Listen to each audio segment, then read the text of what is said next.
주님의 이름으로 사랑하고 축복합니다. 우리 또 각자의 자리에서 영상으로 드리는 우리 학생분들도 있을 텐데 지금 온라인으로 송출이 되고 있어서 설교는 보고 있는 친구들이 있을 거고 또 영상 현장 예배를 드리는 친구들도 있을 거예요.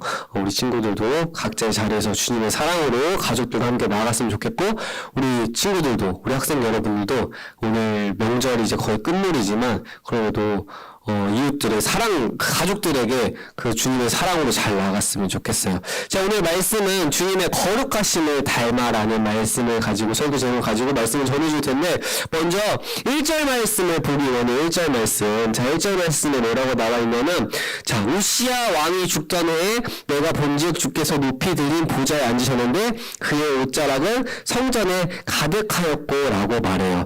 이 말씀은 이사야 선지자가 하나님 앞에서 이 소명을 받은 때거든요. 이사야 6장 장면이. 그런데 이사야가 하나님 앞에 소명을 받기 전에 말씀 처음에 요랑서로 뭐라고 목사님 체크하면은 바로 우시야 왕이 죽던 해, 우시야 왕이 죽던 때에 이사야가 바로 하나님 앞에서 소명을 받았다고 얘기해요. 이 말씀을 먼저 보기 전에 우시야 왕이 죽던 해에 왜 이사야가 소명을 받았는지에 대해서 알려면 이 우시야 왕이 어땠는지를 살펴보아야 하거든요. 그래서 당시 상황을 이해해야 하나님께서 왜 이사야를 이때 우시야 왕이 죽었을 때 불렀는지를 알 수 있어요. 이 우시야 왕은 우리가 저번 주에 이제 보았던 남유다 이스라엘이 어떻게 나눠졌다 했죠? 어떻게 반으로 나눠졌는데 남쪽에 있는 나라를 뭐라고 한다고 그랬어요? 맞아요. 남쪽에 있는 나라 남유다라고 했고 북쪽에 있는 나라를 뭐라고 했죠?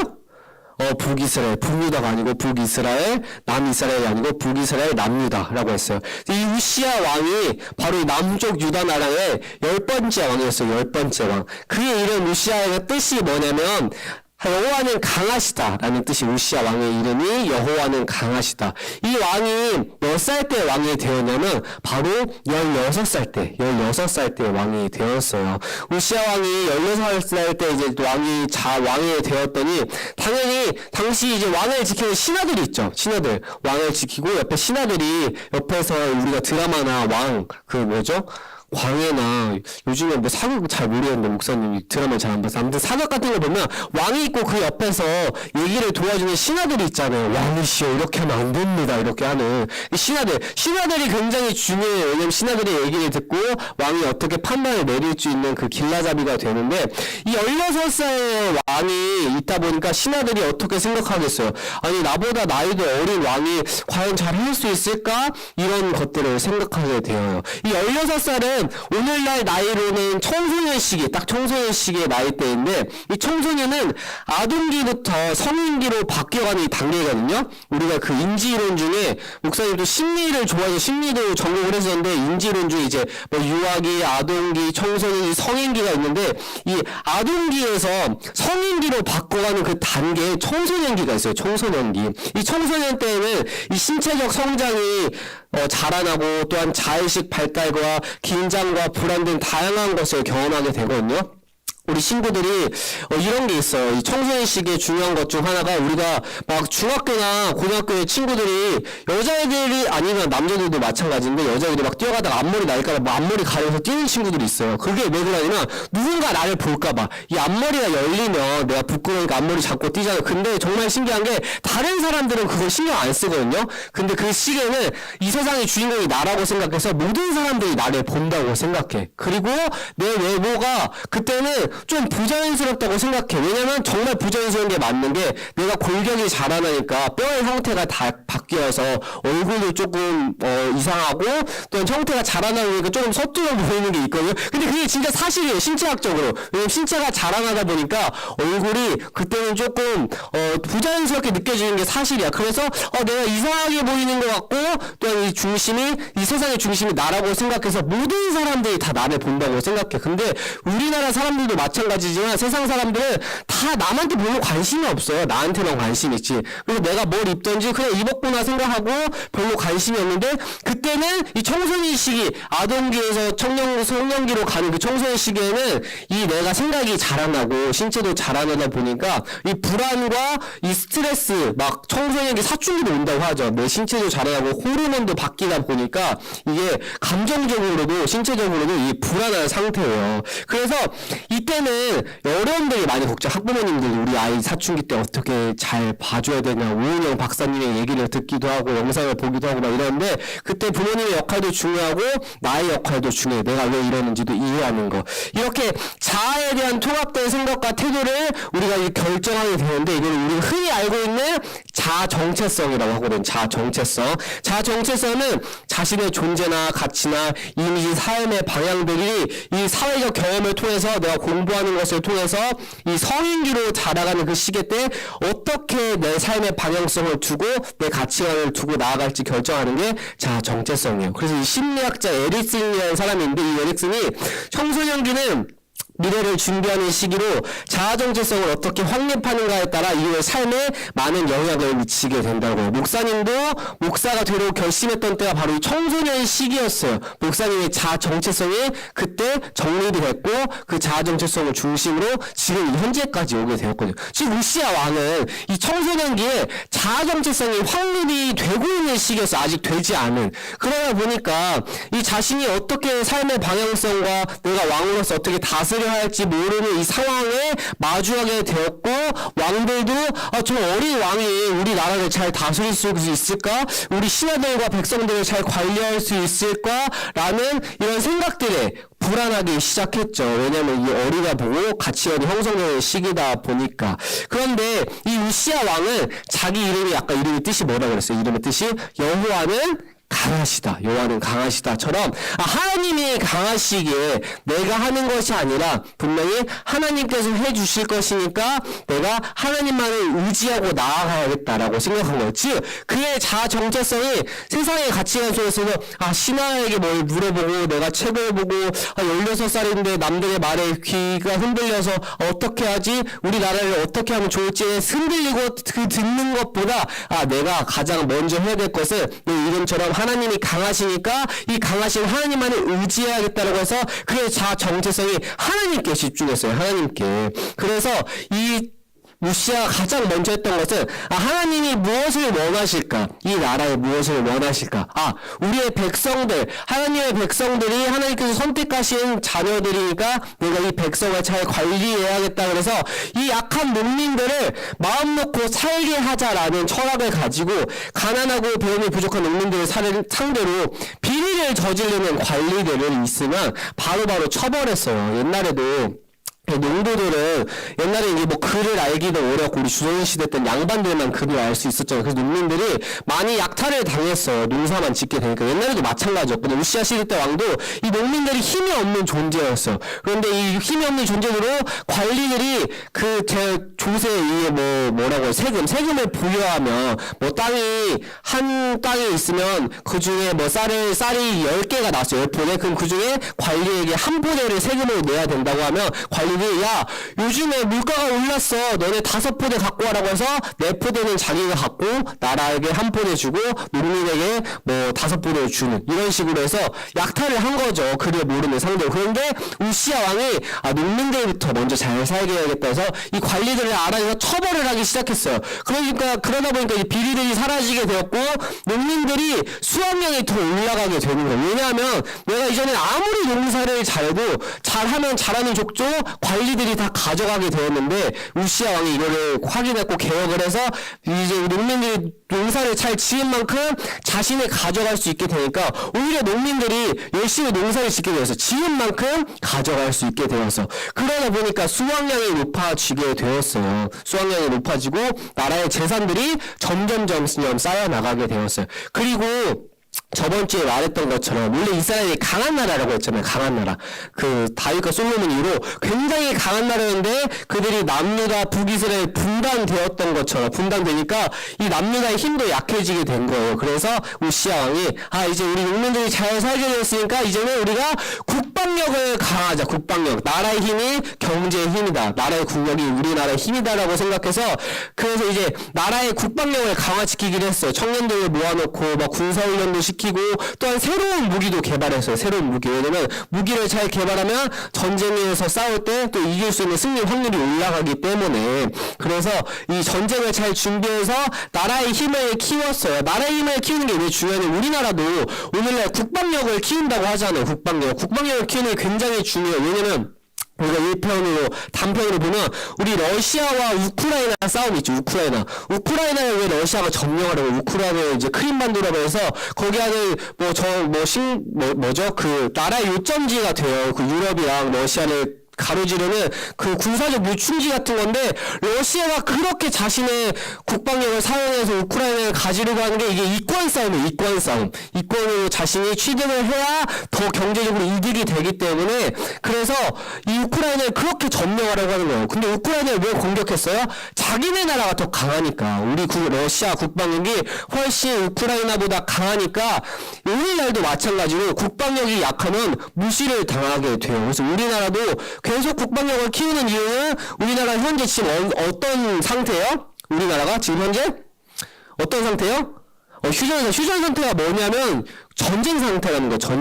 전쟁 상태인데 우리가 평화 상태가 아니야. 우리 군대에서 목사님도 배웠는데 목사님도 전쟁이 끝나고 평화의 상태인 줄 알았는데 휴전이라는 것은 내가 전쟁 중이지만 마치 우리가 권투를 할 때 1라운드 하고 2라운드 준비하기 전에 잠깐 쉬는 시간이라고 할 수 있어요. 쉬는 시간. 목사님도 군대에서 배웠는데 그래서 지금 휴전 중이라는 것은 전쟁 중이지만 우리가 잠깐 평화를 갖자라고 이제 악수해서 평화의 시간이 아니고 잠깐 쉬는 시간. 그래서 우리도 언제든지 전쟁이 일어날 수 있는 상태다. 그래서 북한이 계속 미사일로 막 우리나라를 도발하고 있잖아요. 그런 것처럼 언제든 전쟁이 일어날 수 있는 상황이에요. 그래서 우리나라가 그만큼 국방력에 투자를 하는 이유가 그 이유예요. 우리나라가 힘이 강해져야 북한이 함부로 쳐들어올 수 없기 때문에. 근데 이제 무서운 건 북한이 가진 게 없어서 너 죽고 나 죽자의 싸움이 될까봐 우리나라도 좀 걱정되는. 그래서 더 국방력을 키우는 거예요. 그렇게 너 죽고 나 죽자에서 주먹을 치려고 하는 이 순간을 그 레이더로 감시할 수 있거든요. 미국을 통해서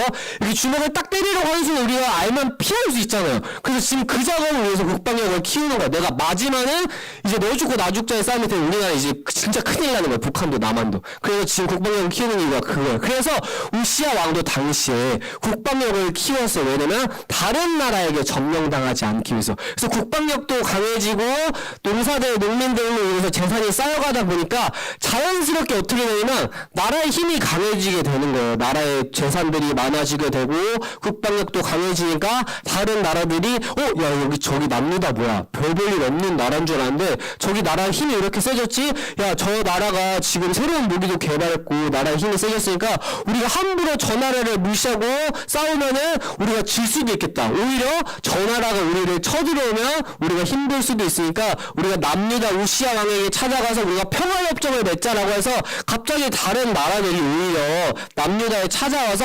평화협정을 맺자고 해요. 그러다 보니까 나라의 재산은 쌓여가고 농민들은 잘 살았지 국방력은 세져가지 다른 나라에서 평화를 이제 맺고자 찾아왔죠. 그러다 보니까 나라가 어떻게 되냐면 굉장히 안정적인 상황이 됐어요. 시아들도 우시아 왕을 좋아했고 또한 백성들도 야 우리 우시아 왕 때문에 우리가 가진 것도 잘 누릴 수 있고 나라도 강해지니까 우리가 전쟁이 일어날 일이 없겠다. 나 군사도 세지고 무기도 있으니까 우리가 전쟁이 일어날 일이 없겠다라고 해서 평화로운 상태, 자손도 잘 낳고 가족들끼리 이렇게 잘 지낼 수 있는 그런 평화로운 상태가 돼서 16세 왕이 되었지만 이 왕이 10년, 20년, 30년, 40년이 넘어도 나라를 다스릴 수 있는 은혜가 그에게 생기게 되었어요. 그런데 이렇게 대단한 우시아 왕의 말로 끝이 어떻게 되었냐면 바로 실패와 죽음으로 끝나버렸어요. 이 대단한 우시아 왕도. 왜 그랬냐면 이 사람이 정말 이 교만이라는 틈을 조심해야 돼요. 우리가 사람이 높은 자리에 올라가다 보면 우리가 연예인들이나 요즘 언론에서도 많이 보지만 높은 자리에 올라가다 보면 그 틈이 생기면 그 틈을 위해서 사람들이 피라미드처럼 물고 넘어뜨리려고 해요. 왜냐면 우리 사람들이 누군가 높아지려고 하면 끌어내리려고 하는 것들이 있거든요. 끌어내리려고. 그래서 어떤 틈을 보면 그걸 공격해. 왜냐면 높은 사람이 뚫어져야 또 어떤 사람이 올라갈 수 있기 때문에 역사도 마찬가지예요. 누가 독재자가 죽으면 또 다른 독재자가 나오고 이런 것처럼 누군가 힘 있는 자를 넘어뜨려야 돼요. 그래서 우시아 왕이 언제 갑자기 교만하게 되었을 때 백성들도 자기를 좋아하고 다른 나라들도 자기를 챙겨주고 평화를 맺자고 하니까 교만하게 된 거예요. 그래서 내가 잘해서 우리나라가 잘 살고 다른 나라들도 내가 잘하니까 나에게 평화협정을 맺자고 하는구나. 내가 잘해서 그렇다. 이게 40년이 지나다 보니까 이 교만이 하나님에 의해서 생겼다는 게 아니고 나에 의해서 내가 잘해서 이 모든 것을 가질 수 있었구나라는 교만이 점점 자라기 시작했어요. 그러면서 어떤 큰 실수를 저지르게 되냐면 야 내가 이동안 이렇게 거룩하게 살았고 백성들을 위해서도 헌신했고 주님의 마음으로 나라를 위해서 하나님이 주신 주님 나라도 너희가 잘 관리했으니까 내가 그동안 할 수 없었던 제사장의 직무를 수행해보자라고 생각했어요. 이 많은 사람들이 연애 뭐 아까도 말했지만 사람들이 경제적으로 지위가 높아지게 되면 돈이 있으면 이제 막 우리는 뭔가 이제 갖고 싶은 게 있으면 열심히 돈을 벌어서 뭔가를 사면은 너무 기쁘잖아요. 나 너무 이거 사서 기뻐. 그런데 돈이 많은 사람들은 뭐 사는 게 기쁘지 않아. 왜냐면 돈이 너무나 많기 때문에 그냥 사는 게 아무것도 아닌 길이에요. 그래서 그 사람들이 뭘 하게 되냐면 이제 다른 만족을 추구하게 돼서 이제 명예, 내가 더 높은 지위에 올라가려고 하고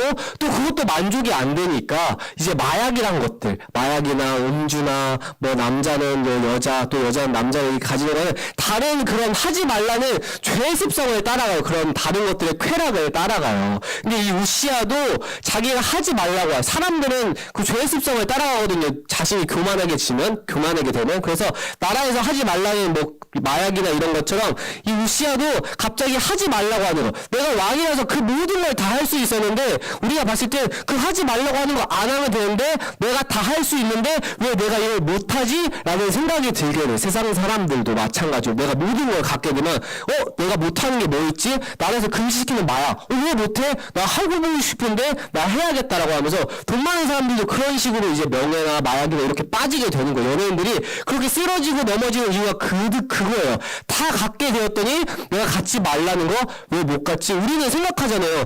이것만 안 가지면 우리가 그동안 이런 것을 잘 가질 수 있는데 왜 이런 걸 탐할까라는 게 이 죄의 습성이 높아지면 하지 말라는 거에 시선이 가게 돼. 그래서 우시아 왕도 그와 다 할 수 있었지만 제사장 직무는 할 수 없어요. 왜냐하면 제사장 직무는 하나님께서 예전부터 제사의 직무는 제사장만 할 수 있었거든요. 레위 사람들을 통해서 꼭 제사장만 해라. 그리고 이 제사장도 허튼 짓을 하면 죽게 되었어요. 거룩한 일이었는데 이 왕은 특히 제사장 직무를 할 수 없었어요. 하나님께서는 제사장만 하라라고 했으니까. 근데 우시아 왕이 내가 이곳 나라를 이만큼 잘했고 하나님께도 분명히 사랑받고 하나님 위해서 나아갔으니까 내가 이 하지 말라는 제사장의 제사를 드리는 것을 한번 해봐야겠다. 그러면 하나님께서 오히려 더 좋아하시겠지. 하나님이 하지 말라는 걸 나의 생각대로 내가 하면 하나님이 더 좋아하시겠지라는 잘못된 생각으로 하지 말라는 것을 하게 돼요. 그래서 결국 그가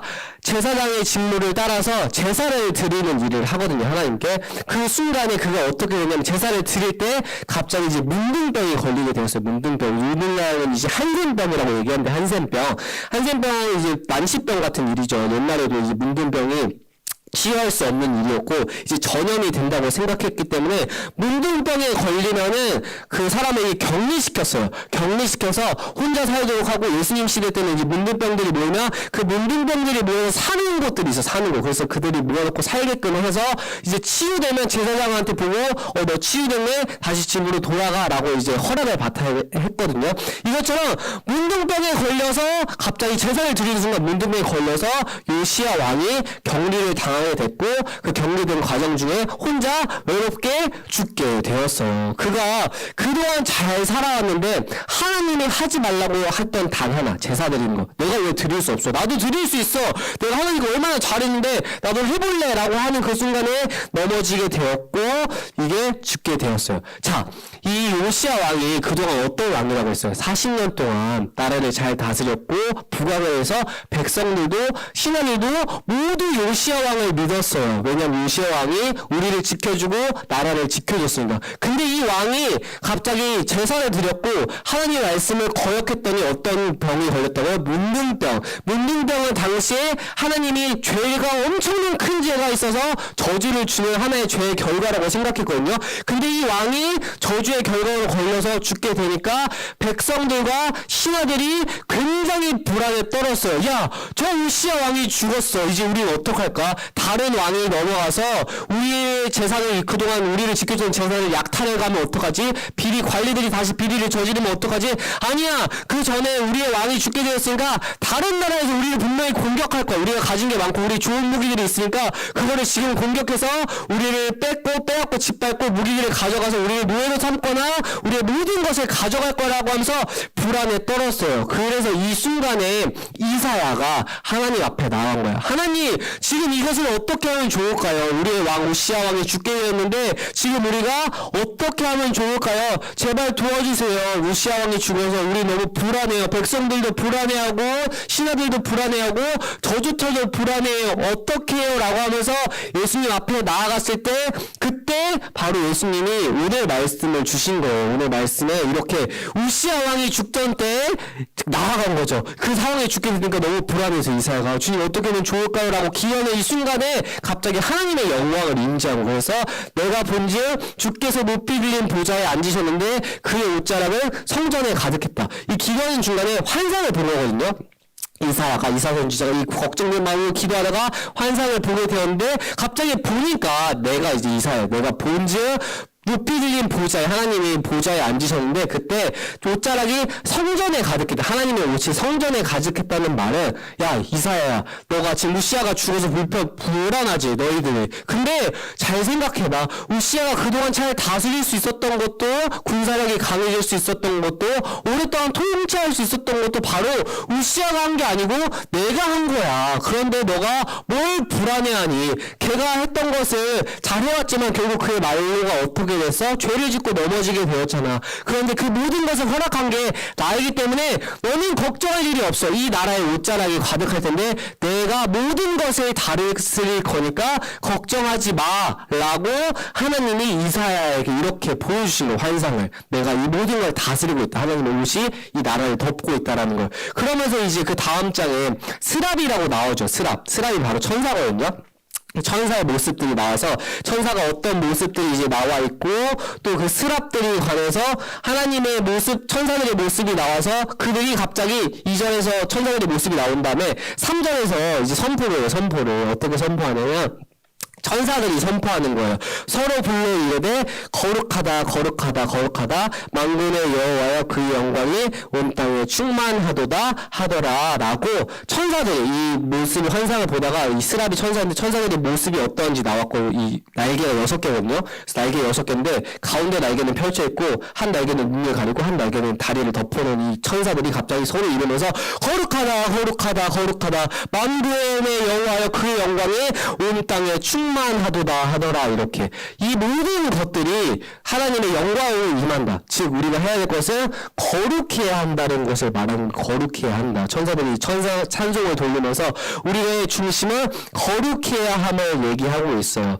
하나님의 형통하심을 경험하기 위해서 거룩해야 된다. 우리 천사들이 하나님을 통해서 설명해 주는 거예요. 우시야가 처음에 어땠어요? 우시야가 처음에 거룩했잖아요. 거룩했는데 그가 어떤 순간에 넘어지게 되었죠? 하나님을 바라보지 않고 세상의 욕심을 갖는 순간 갑자기 넘어지게 되었어요. 그래서 이 순간에 하나님이 알려주신 것은 이사야야 너가 세상을 바라보지 않고 세상 가운데서 해야 될 것은 바로 거룩해야 한다라는 것이에요. 이 거룩이 무엇이냐면 하나님이 가지고 있는 성품이에요. 하나님이 가지고 있는 성품인데 우리가 하나님의 형상으로 존재를 받았다고 했잖아요. 이 형상은 보이는 모습이 아니에요. 목사님과 같은 이 외형적인 모습이 아니고 목사님의 MBTI가 INFJ거든요. 이런 성격 같은 이런 성품 같은 것을 우리가 닮아 있다라는 것이에요. 그러니까 즉 쉽게 설명하면 하나님의 MBTI가 있는데 하나님의 MBTI가 우리에게 닮아 있는데 그것이 지금 망가져 버리게 되었어요. 죄로 인해서 망가져 버리게 되었고 그것이 전적으로 무너져 버리게 되었거든요.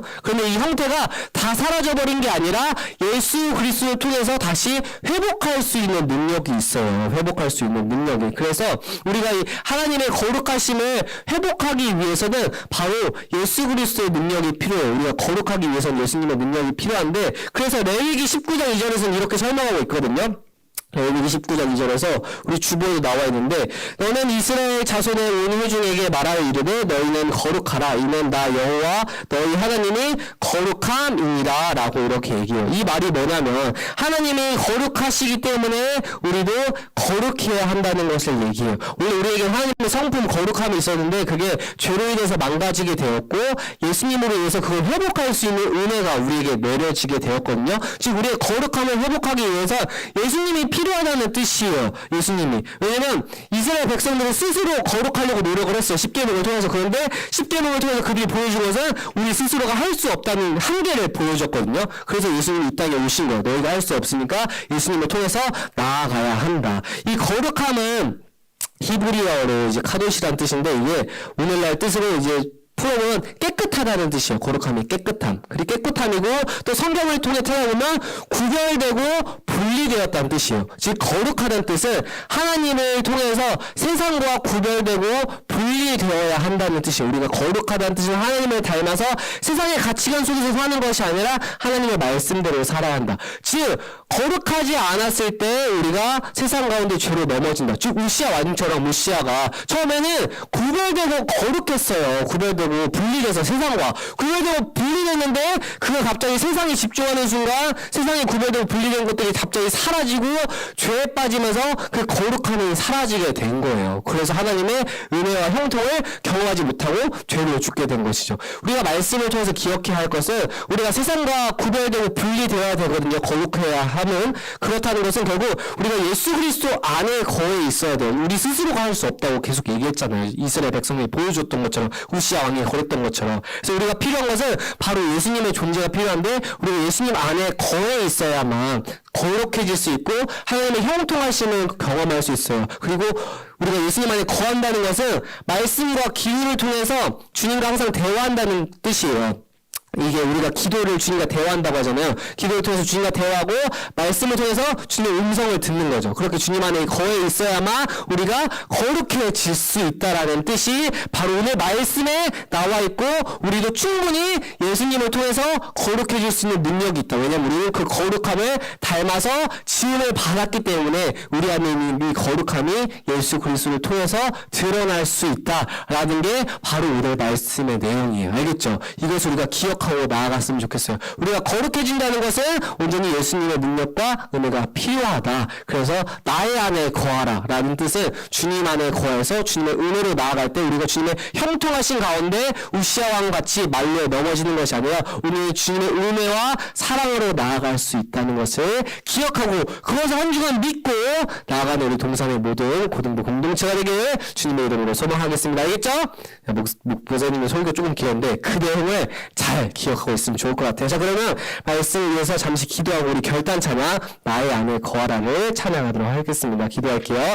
사랑해 주님 감사합니다. 우리가 잠깐의 말씀을 보았습니다. 우리가 말씀과 같이 온전히 우리가 거룩해야 하면 우리 스스로가 할 수 있는 것이 아니고 주님 안에 거해야 함을 우리가 깨닫게 되었습니다. 주님을 통해서 나아갈 수 있는 은혜와 능력을 우리에게 더한번씩 부어주시옵시고 주님 안에 거할 때 주님의 형통하심과 은혜를 통해서 나아갈 수 있는 우리 고등부 모든 지체들이 될 수 있도록 주님께서 역사하여 주시옵소서. 이 모든 기도 우리 주 예수 그리스도 이름으로 기도드렸사옵나이다.